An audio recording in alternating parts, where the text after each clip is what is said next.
കൂടുതൽ വാർത്തകളും വീഡിയോകളും കാണാൻ ഈ ചാനൽ സബ്സ്ക്രൈബ് ചെയ്യുക. കൂടെ ബെൽ ബട്ടൺ അമർത്തുക. നമസ്കാരം. ജാതക പൊരുത്തത്തിൽ യോനി പൊരുത്തത്തിന്റെ പ്രാധാന്യം എന്ത്? കുറച്ച് പേര് വിളിച്ചിട്ട് ചോദിച്ചു, ഈ യോനി പൊരുത്തം എന്ന് പറഞ്ഞാൽ എന്താണ്? ഇനി പറയുമ്പോൾ ആ വാക്കിനോടുള്ള ഒരു താല്പര്യമാണോ എന്നെനിക്കറിയില്ല. അവർ ചോദിച്ചു, ഇതുകൊണ്ട് എന്താണ് അർത്ഥമാക്കുന്നത്? ഞങ്ങളുടെ ജാതകത്തിൽ അത് പൊരുത്തം ഇല്ല. അപ്പോൾ ആ പൊരുത്തം ഇല്ലാത്തത് കൊണ്ടാണോ ഞങ്ങളുടെ ലൈഫിൽ പല പ്രശ്നങ്ങളും ഉണ്ട്? അപ്പോൾ എന്താണ് എന്ന് എപ്പോഴോ എവിടെയോ ജാതകം നോക്കി ഇപ്പോൾ ഗൂഗിളിലൊക്കെ അടിച്ചു നോക്കി അറിയാലോ. അപ്പോൾ യോനി പൊരുത്തം ഇല്ലാത്തത് കൊണ്ടാണോ അവരുടെ ലൈഫിൽ പല ക്രൈസിസും നേരിടേണ്ടി വരുന്നത് എന്ന് അവർ ചിന്തിച്ചു. സ്ത്രീ പുരുഷന്മാരുടെ ജാതക പൊരുത്തം നോക്കുന്നതിനായിട്ട് നക്ഷത്രങ്ങളെയും രാശികളെയും പുരുഷയോനി എന്നും സ്ത്രീ യോനി എന്നും തിരിച്ചിരിക്കുന്നു. നമുക്കറിയാം പുരുഷയോനി സ്ത്രീ യോനി. ഒരിക്കൽ വിളിച്ചിട്ട് ഒരു കുട്ടി ചോദിച്ചു, എൻ്റെ നക്ഷത്രം പുണർത്തമാണ്, ഇത് സ്ത്രീ യോനിയാണോ പുരുഷ യോനിയാണോ എന്ന്. ഇതൊക്കെ കണ്ടുപിടിക്കാൻ ഇന്ന് പഞ്ചാംഗം എടുത്ത് വെച്ച് നോക്കിയാൽ മതി. അതിനൊരു ആസ്ട്രോളജറെ വിളിച്ച് വെറുതെ ഒരു ഡൗട്ട് ഉണ്ടാക്കേണ്ട കാര്യമില്ല. അപ്പോൾ ആ രീതിയിൽ പുരുഷ യോനി എന്നും സ്ത്രീ യോനി എന്നും നമ്മൾ ജാതകത്തിൽ പൊരുത്തം നോക്കാൻ വേണ്ടി ഇത് തിരിച്ചിട്ടുണ്ട്. ഈ യോനി പൊരുത്തം ഉണ്ടെങ്കിൽ മാത്രമേ ലൈംഗിക സംതൃപ്തിയും സന്താന സുഖവും ഉണ്ടാകുകയുള്ളൂ എന്നാണ് പൊരുത്തത്തിൽ പറയുന്നത്. യോനിപ്പൊരുത്തം ഉണ്ടെങ്കിൽ ഈ പറയുന്ന രണ്ട് കാര്യങ്ങൾക്കും തൃപ്തി ഉണ്ടാകുമെന്നും കുടുംബജീവിതം സുഖപ്രദമായ, കാരണം കുടുംബത്തിൽ ദാമ്പത്യത്തിന് ഐക്യത ഉണ്ടാവണമെങ്കിൽ, ദാമ്പത്യ ബന്ധത്തിൽ പരസ്പരം സ്വരച്ചേർച്ച ഉണ്ടാവണമെങ്കിൽ എന്താണ്, ദാമ്പത്യം വളരെ പരിതാപകരമായിട്ട് പോയിട്ട് കാര്യമില്ല, തൃപ്തികരമായിരിക്കണം ദാമ്പത്യ ബന്ധം.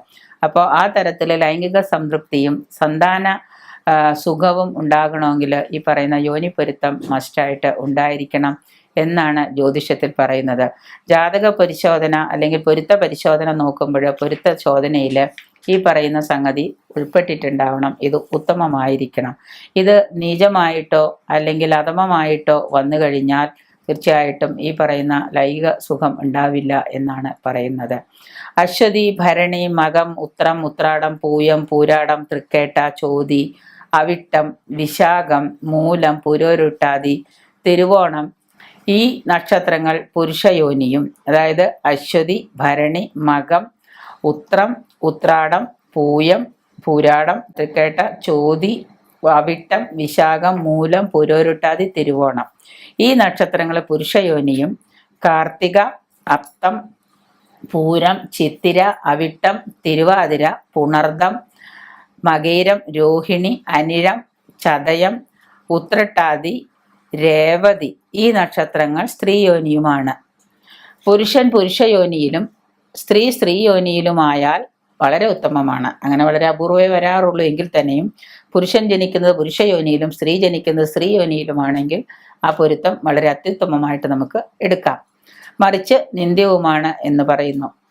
രണ്ടുപേരും സ്ത്രീയോനിയിലാണെങ്കിൽ പൊരുത്തം മധ്യമമാണ്, ഇരുവരും പുരുഷയോനിയിലാണെങ്കിൽ അധമവുമാണ്.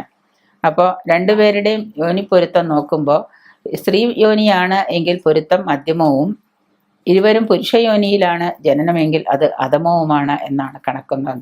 അപ്പോൾ ജാതക പൊരുത്തത്തിൽ യോനി പൊരുത്തത്തിൻ്റെ പ്രത്യേകത ഇതാണ്.